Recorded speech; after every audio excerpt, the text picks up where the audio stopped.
Welcome back to episode 2 of Rig Rundown. Very sorry for the delay between episodes 1 and episode 2, but there's obviously been a pandemic which has caused the break in between the 2 episodes. Hopefully, if you're watching from the future, all this shit's over by now. Episode 2 is all about my boat, a Sportsman Masters 207. I absolutely love this boat and I'm very excited to tell you all about it, all that's on it, all that's in it. We're going to kick it off by talking about the trailer, so let's get to it. The boat is sitting on a Savage Trailer C-Series. This is Savage's new galvanised trailer that they've come up with. It very much looks like alloy. Most guys I talk to at the ramp are surprised to find out that it is galvanised steel. When I originally got this boat, we put it on the A-Series, which is Savage's mid-range aluminium series of trailers. Then they developed this new C-Series, which is the new galvanised series. And they said, hey, do you want to switch over and give this a test out? So I've probably spent equal time on both. I prefer using galvanised steel because it's more solid. I'm very happy I made the switch. It's absolutely awesome. So what you've got is a galvanised trailer that has those benefits of it's rigid, it's solid, there's going to be no flex, it's beautiful to tow with on the road, and they have this cross-drain system in this new C-Series. So what that is in the cross members, they've basically got drainage holes or drainage slots that they've cut into it, so all the salt water drains out. It doesn't sit in the cross member and corrode and rust from the inside out, which happens with lots of galvanised trailers. So these are absolutely fantastic and they're quite affordable for what they are. I've gone an electric brake system. I don't need it, I just like it. And that's why I did it. It's much nicer to drive with. It's less to think about, less to worry about, less clunking. Bunk system, this is my 3rd or 4th bunk system. Very easy in fast currents and difficult ramps with wind and all that kind of thing. Just bunks are the easiest thing you could ever drive on and off of. So absolutely love the trailer. It's got great parts on it, Alco, Fulton winches, all that kind of thing. So yeah, trailer is absolutely awesome. I went from alloy to gal and I prefer the gal, but it doesn't mean it's going to suit everybody. So starting off here, you have a boarding platform with a fold down boarding ladder. You remove like your little lacquer band and this whole thing slides out. The cool thing about having a boarding ladder for me is I do a lot of diving out of this boat and it does act as a great dive boat. 99% of the electronics or the modifications of the electronics that I did, and there is quite a bit as you'll see, were done by Nortec Marine here down in Melbourne. And one thing they had to do was the platform that the ladder sits on, they had to actually extend it to fit in Lenco trim tabs. I wanted to get Lenco. I think from factory these come with a different brand, but I've always just liked Lencos. They're Lenco mini tabs and you'll see that you can see the tabs really small. Even just with a few degrees of tilt, it does make a dramatic difference to this boat. I could almost steer it just with the tabs. So you'd be surprised with just such a small plate how effective they really are. So Nortec did that. They extended out that platform so I could fit the Lencos in. There's the transducer, but we'll talk about that later. Engine is a Yamaha 150 SHO, SHO standing for super high output. I do have a lot of faith in Yamaha as being extremely reliable. I think of them as one of the most reliable engine brands, and that's from all the guys I know that have put hundreds to thousands of hours on them, so I do have a lot of faith in them. Actually at idle, it does vibrate a lot, and that runs through to like, you know, the brackets on your sounders and stuff, hinges on your hatches. They are all really tight and beautifully done in this boat, but there is a lot of vibration at low idle. Outside of that, I don't know, the engine's been flawless, so I don't have anything bad to say about it. We have the Minn Kota Talon. This is the first time I've had a Talon on one of my own boats. I've been on many boats with a Talon and that's why I wanted one.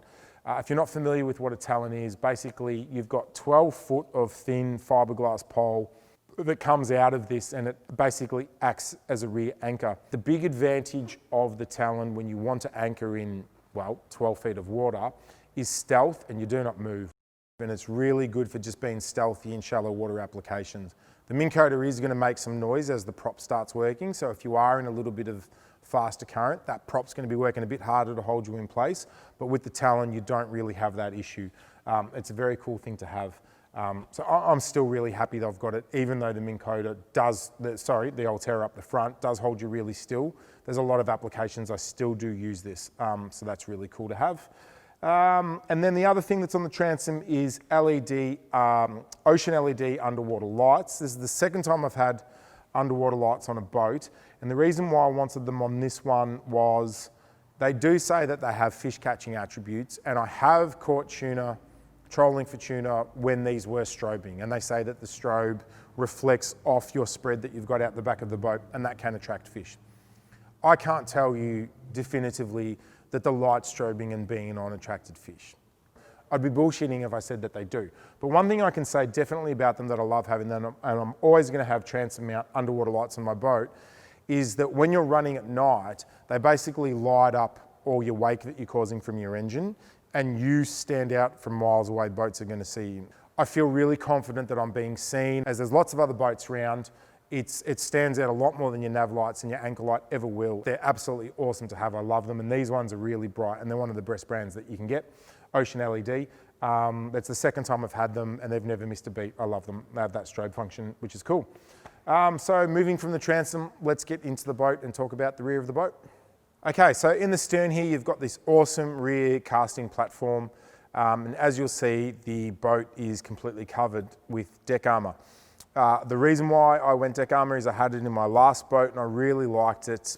Yeah, one, it looks cool. It does provide grip, which is great, especially when you've got a boat with really low freeboard and casting platforms. And I don't just use this boat in flat water, I do use it offshore as well. It's good for that point of view from the grip standpoint, but it's also just the anti-fatigue aspect of it. I do find in boats that you're just standing on a glass or a flow coat floor that at the end of the day, you do feel tired, your back's that little bit more sore. And because it is low freeboard and you don't have that ability to kind of tuck in and tuck your toes under and lean against the sides, which you do get used to, but because you don't have that, again, it's putting more strain on you.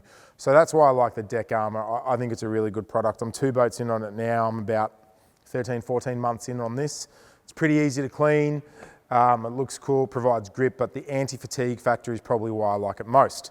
So you've got the rear casting platform. It's got twin live wells, live well 1, live well 2. They are both 75 litres each. They're enormous. Live well 1 has a really cool feature which is called Pro Air and Recirc. So you switch your live well on and the pickup sucks up fresh water and puts it through. And it's constantly doing that. Then you could turn that off if you want, so you're not running your pump too hard, and you can do Recirc, which is just circulating the water. And then you can put on Pro Air, which is essentially like an aerator. So if you're a tournament fisherman and you wanted to take your boat out of the water and keep your fish alive for a weigh-in, they're going to stay alive in it with the Pro Air. Or you just want to drive home from when you've been fishing and literally take your fish from kicking straight to the fry pan, you can do that too, which is how I use it. So it's a really cool feature. I can keep, squid or yuccas or slimies or brim or perch or whatever you want. I can keep them alive in here for very long periods of time in or out of the water. So that's very cool. And 75 litres each, they're huge. The other cool feature is you've got this rear seat that you just pull this out, you flip it up, and then you've got your rear bench seats.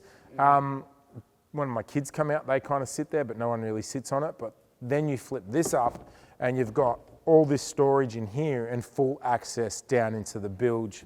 Leaning posts and seats and configurations when you come into center consoles, and this is my 3rd center console now, is something that you want to get right, and they've done a really good job of it with this boat in choosing this one. You've got your 4 rod holders at the back that can hold your smaller rods or obviously hold big game rods. Or your GT pop-in stick or your big jigging rods. It has this storage system underneath it. Underneath, it's a really simple process. You've just got this Velcro strap that is designed to hold a cooler, as the Americans call it, or an esky, as we might call it here. But what I did was I put one of these Plano storage tubs under it, which are sealed and waterproof. You can stand on them, they're really cool. And all my safety gear, my flares, my life jackets, everything's in there. It's all accessible. Fire extinguisher, etc. I don't need to worry about it. It's there. So you might be wondering, well, if your esky doesn't go there, where do you put stuff that you want to remain cold? There is another live well up the front, which I'll show you soon. And basically, because I've got 150 litres of combined live well here, I'd never really need to use that one. So that one acts as basically my esky that's already built in, which works really well. And as you'll see also, we've got the Canon downrigger here. The guys from Nortec rigged it up really easily, and Canon comes with these bases. So basically, you can just pull that out and you can leave it out when you don't want to use it. It's not in permanently. It just slots into basically a rod holder. And the guys from All Cover Works who did the storm cover, they also made a bag that it slots into, so I can just get it in and out of the house really easily, and it's just, you plug it in and you're ready to go with your downrigger. A great thing to have just to explore different styles of fishing, so I'm really stoked to have one of those. And just little things like cup holders are everywhere, so if you're sitting in this seat, you've got big cup holders here. The Americans love their cup holders, they're very cool. Pop-up cleats, love them, a very nice thing. They look good, they don't get in the way, you're not tripping over them, they're great. You spend a lot of time in this section of a boat, and you really need, in a center console, to lay it out right, and they've done an amazing job at Sportsman of just intelligent design and really thinking about how people use their boats. So starting off with the seat, you've obviously got these that are set up for either sitting down in really comfortably, or you lift them up for stand-up driving. They've got this adjustable C-Star steering wheel, so it tilts up and down. If you were sitting down, you'd have it here, but if you were standing and driving, you have it down here, which is just freaking awesome. I absolutely love it. It's a really cool feature by C-Star, and it's got C-Star hydraulic steering. The only thing that's stock, aside from the switching system, which I'll get into in a minute, is the JL audio stereo system. So it's got 4 speakers, you Bluetooth to it. It's very easy to use. I don't have a problem with it. It sounds pretty bloody good. While I'm running, I'm blaring music constantly. Originally what we had was, when Nortec first did it, there was a 8-inch helix here going to the 12-inch helix up here, which then went to the 10-inch helix up the front. And what I found was you had to buy a module to NEMA your Yamaha, or any engine. You have to buy a module to NEMA to a helix, and that module didn't offer trim. And I didn't really like the fact that it didn't offer trim. And I replaced it with Humminbird Solix. And the Humminbird Solix runs through to, which did come stock, a B175M 1 kilowatt transducer. And they actually integrate together really well. So that was originally a Garmin, an Airmar Garmin 1 kilowatt transducer. We cut the plug, we switched it to Humminbird. Moose Marine actually did that after Nortec had done all this. Moose Marine did the switch for me and put in this nice black plate to cover up the hole, which looks really seamless. And that works really well. So the Humminbird 10-inch Solix is going to the through-hull transducer, and that runs separate from these 2 Humminbirds here. So basically when I'm fishing offshore and when I'm fishing in the bay, I'm running that through-hull transducer, and this runs as my navigation, as my sat-nav. And then you have the 12, which is running through to the Transom mount transducer, running Humminbird's mega imaging, which does your side imaging and your down imaging, which is freaking amazing. It's exceptional. I just don't think that there's anything better for inshore fishing, for shallow water fishing. If you want to use, side imaging and down imaging, no one does it better than Humminbird. And, I can anecdotally tell you that from being on other boats and using, Simrads and Garmins and other brands. They do it good, but I think these guys do it the best, and I love it. And it has led to me catching more fish. Whether it's seeing structure or whether it's actually finding fish, it is exceptional. And same with this going to the 1 kilowatt. I am about to remove the B175M, that came stock from the factory. It's probably not suited to the kind of fishing that I do, and I'm swapping that out for a B175 high wide, and I'll probably do a video and a review and update how it responds with the high wide, but it's been great with the M. One thing I'll say is I don't love the navigation system of the Helix. It's the Solix is a touch screen and the navigation's pretty good. The Helix is, you're just dealing with buttons. And I don't love the navigation on it, but its sonar imaging is, and even its 2D sonar imaging is actually, it's really, really good. I'm really pleased with it. I can't fault it. But I do use this for 2D, and this is basically my side imaging and my down imaging, and that just networks up to the one up the front. So when I'm fishing from the front, I can see everything that's going on. And then for my engine data, even though it is going to the Humminbird, basically I want to have my sonar here, my nav here, and then my engine data. I have a Simrad Go 7. And I've been using these, for a long time now. Simrad Go 7s are an excellent little unit that NEMA up really well with multiple brands of engine and give you all your data. And I just like the layout of them. They're pretty cheap for what they are, and simple, and they're really cool, and it just fit in here nicely. I have the Lenco trim tab switches straight in front of the throttles, which is really good. And then I've got my Talon remote in here. There's a spare Talon remote as well you can have around your neck. And you can also control the Talon from the actual unit. And it's got a light on it as well, which doesn't really do much, but it's a bit of an extra light if you ever need to do something back there. But I just control the Talon from here, which is great. The other thing that I have, which I absolutely love, it's a simple little product, but I think a lot of guys would get into it, is this here. It's made by Scanstruct. It's a really heavy duty industrial suction cap that leads up to a cradle that locks in and holds your phone.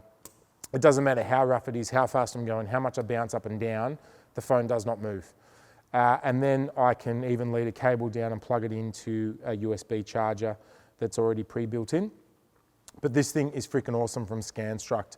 I'm pretty sure it comes in two parts. There's like the RAM section, the suction cap section, and the phone cradle section, but it all locks in. That suction cap does not move. It never comes off. I had it in my last boat. I've had it in this boat. I've been running it a long time. It is phenomenal, and it's really great just having your phone out in front of you because someone calls, obviously you see or you hear it. It doesn't rattle around, it doesn't bang around, and there's often stuff that you go to, like you might want to check tides or weather or something on your phone. It's all there. So I just have a very cool system that aids my fishing all at my fingertips, and I'm really into it.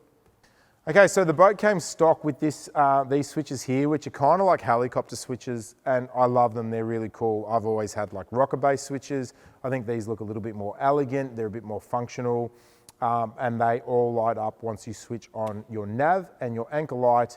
Everything lights up so you can see it at night with these cool recessed, I guess, you know, behind the glass names. So some of the features that are on the boat is washdown. Now, washdown is what we would call in Australia deck wash. And if you just pan over here, cameraman, to the absolute greatest deck wash hose in the history of deck wash hoses.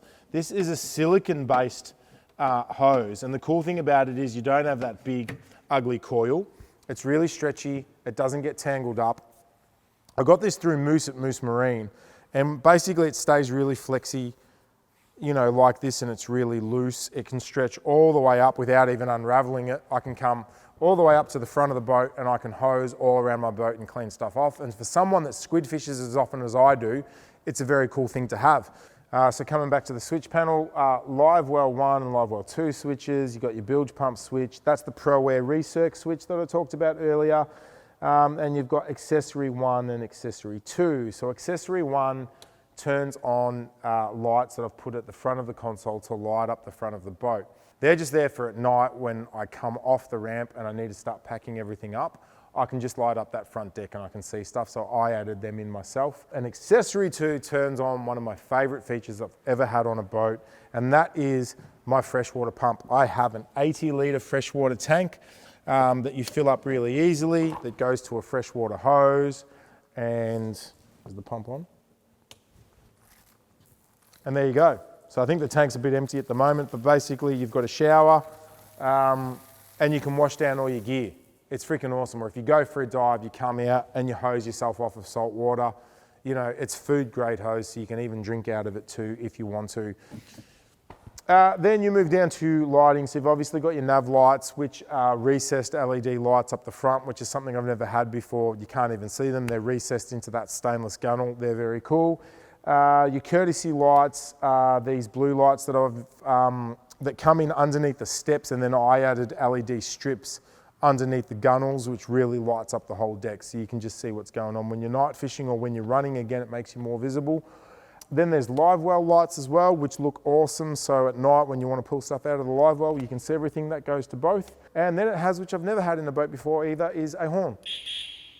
You have a lot of fun telling people to go to the front of the console, bend down and get something, hit the horn, and they shit themselves. It's very cool. And then you've got two 12-volt plugs for, you know, you can put your cigarette-based thing in one, or it's just USB in the other. And there's also in the hatch an extra USB plug too. So there's multiple options for charging your phones and whatever else you want to do. Okay, so moving up into the mid and front part of the boat. These here, I added these stainless, I guess you'd call them grab rails, so I could mount these Scotty rod holders, and they're removable. This Scotty system, I can just move it out of the way. Comes with these three storage rod holders on the console, which I use all the time when I'm traveling and when I'm in the boat. And they've also got a slot in them, just a starboard slot for pliers and a knife, which is really cool. Again, it's just keeping things accessible at your fingertips, keeping the deck clear. Coming around to the front, I added these stainless rod holders. Again, you've got the same problem. Once you're in front of the console, there's no rod holders. So you're fishing up here, you catch a fish, you want to put your rods somewhere. I don't like putting rods on the deck. I don't believe rods should ever go on the deck. They're just going to get stood on. Bail them off, you slot it in one of these and you can deal with your fish. So that's why I put these here. They work quite well.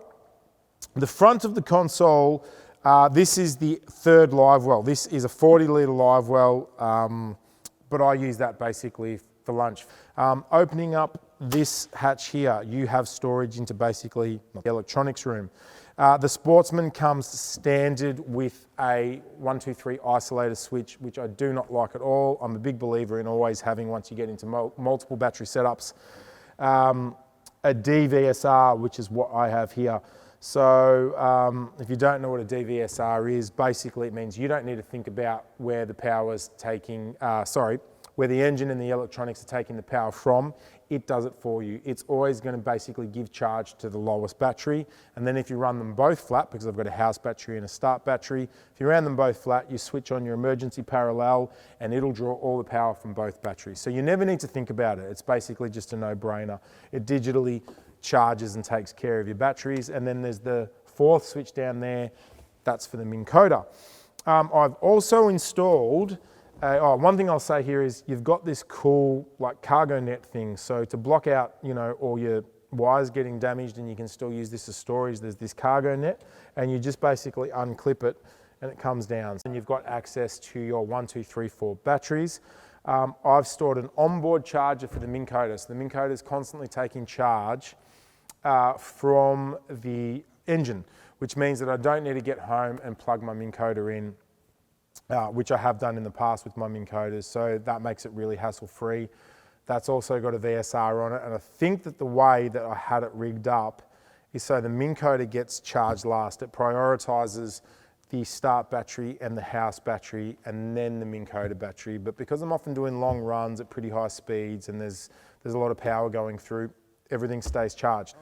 Okay, so coming up to the deck of the boat, as you can see, there is a heap of storage and a heap of hatches, which I absolutely love. So you have twin rod lockers. They fit 8 rods each up to 9 foot. I'm pretty sure I've got 9 foot rods in there. And they're all on gas strut based hinges, which is really cool. So they come open, they stay open, and you've got 2 levels to store all your rods. So it's really great for travel, or if you're doing multiple kinds of fishing and you just want rods out the way and you don't want them out and you swap them over, which I do a lot of the time. Then you've got this little hatch here. You can use it for an esky and you can put ice in there and all that kind of thing, and it's insulated and it's sealed. Then you've got the Big Daddy hatch here, which is really big and deep. This one here is where I store all my tackle and all my trays and that kind of thing, and I can fit a bunch of stuff in there or multiple bags. This plate here houses a casting seat, so there's a seat that drops in here that works as a casting seat. I don't use it all that often, but for long days when I'm on an estuary and I'm doing a lot of casting, I do use it, and it is nice to have. And then I have on here the an 80-pound Minn Kota Riptide Altera. So it's auto stow and deploy. I've been running it for 18, 19 months now. I haven't had an issue with it. I would never go back to manual. I absolutely love the auto. It's fantastic. For the first time I've bolted it into the boat rather than using the quick release system. I never saw a reason to take it off. You are never going to get out. The poor guy, Jamie at Nortec, who installed it, spent a long time getting in underneath there to bolt that in, to wire it all in. These boats do come with a harness system where the cord comes over and down into here, but I didn't like that. I wanted it to be clean. So we've bolted it in and we've run the cables underneath. So it can't be stolen. It would take you forever to try and pinch it. It never moves, it never rocks around. It's been awesome. And then the Humminbird Helix 10 sits on a ram mount up here that's completely adjustable. So I spend a lot of time up here fishing and I absolutely love it. So that pretty much covers everything. Thanks for watching Rig Rundown number 2. Sorry for the delay in between the 2 episodes, and thanks for watching about my boat. I genuinely love this boat. I've had a great 18 months fishing out of it and cruising around in it, and it really is a great crossover vessel. But again, thanks for watching and we'll see you on the next episode.